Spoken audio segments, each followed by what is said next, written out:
Exercise 12th example. As you see in question, a square loop of side 12 centimeter with its sides parallel to x and y axis moves with a velocity of 8 centimeter per second in the positive x direction in an environment containing a magnetic field in the position z direction. The field is neither uniform in space nor contained in time, constant in time. It has a gradient of 10 raised to minus 3 Tesla per centimeter. Gradient means any quantity divided by length, right? So that is a gradient. Along the negative x direction, in a bracket, that is, it increases by 10 raised to minus 3 Tesla per centimeter as one moves in negative x direction, and it is decreasing in time at the rate of 10 raised to minus 3 Tesla per second.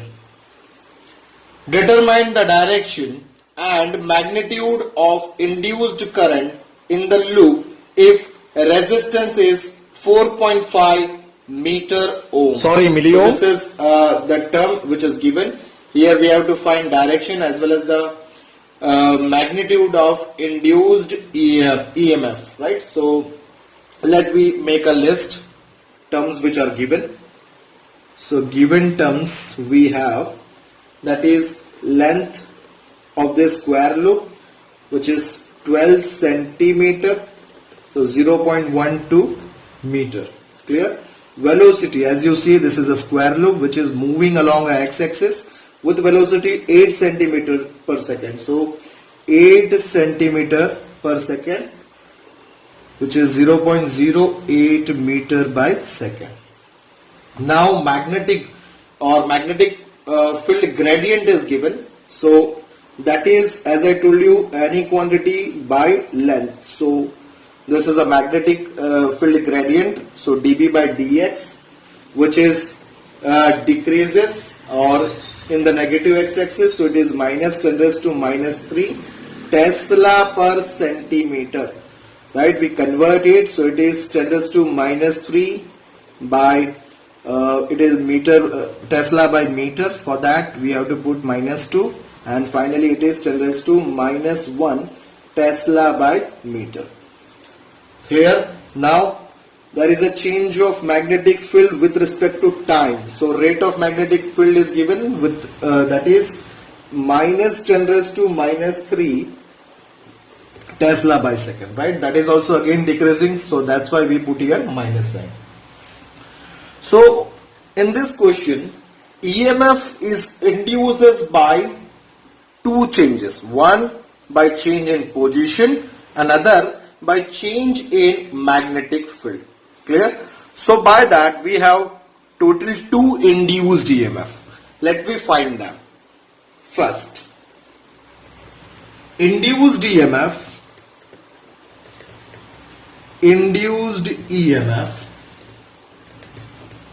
due to change in field B with position x is given by, right? So there is a change, there is an induction of EMF due to change in position. This is a change in position case, right? So this is epsilon 1 is equal to minus d phi by dt.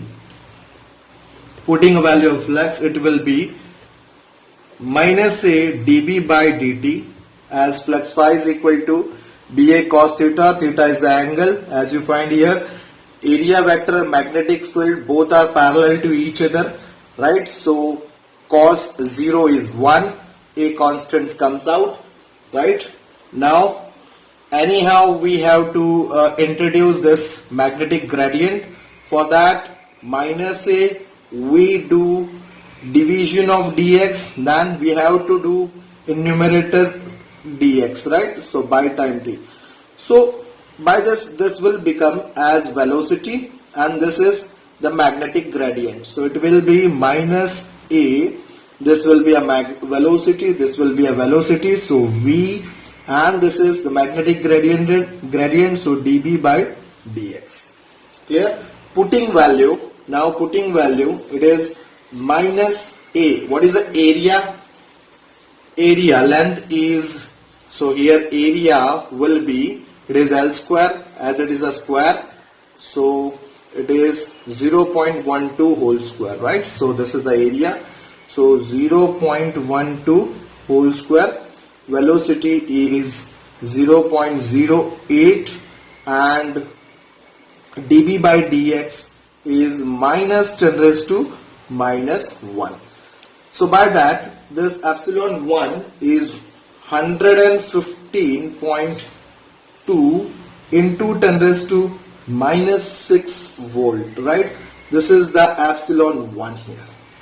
Clear? Now we want to find epsilon 2.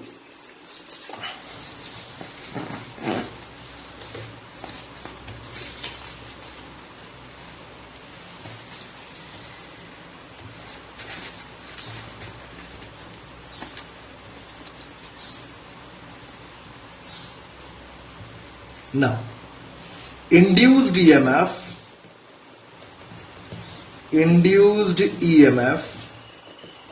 due to change in field B with time t is, as you find, this is the induced EMF by change in position. Now we have to find induced EMF by change in field with time. So it is epsilon 2 is equal to minus d phi by dt. Clear? Which is equal to minus a dB by dt only.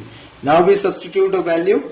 Value of a is, as I told you, it is 0.12 whole square, and dB by dt value is already given. It is minus 10 raised to minus 3. So answer is 14.4 into 10 raised to minus 6 volt, right? This is the second induced EMF. So total we have two induced EMF, epsilon 1 and epsilon 2.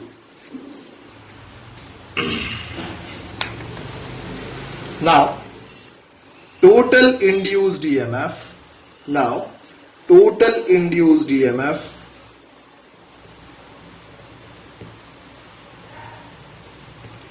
that is epsilon is equal to epsilon 1 plus epsilon 2. Clear?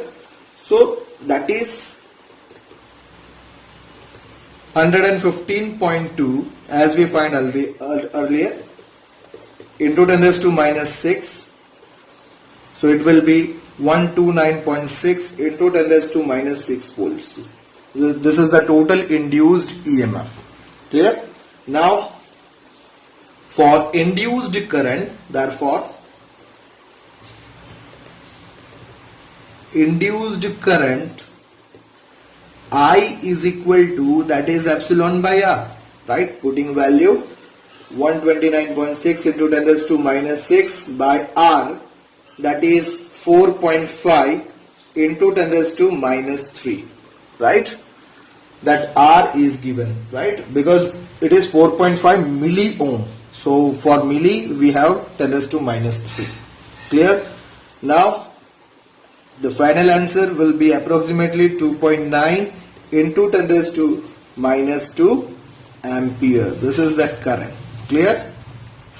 The direction of induced EMF is such that to increase the flux through the loop, so along positive x direction, as we find the magnetic field is perpendicular, right?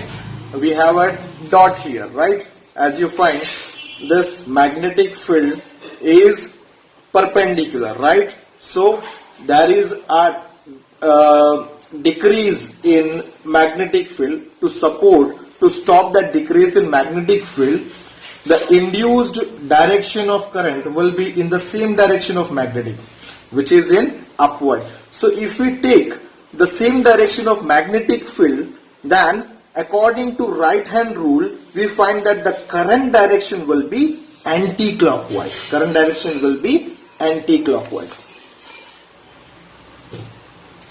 Clear? Thank you.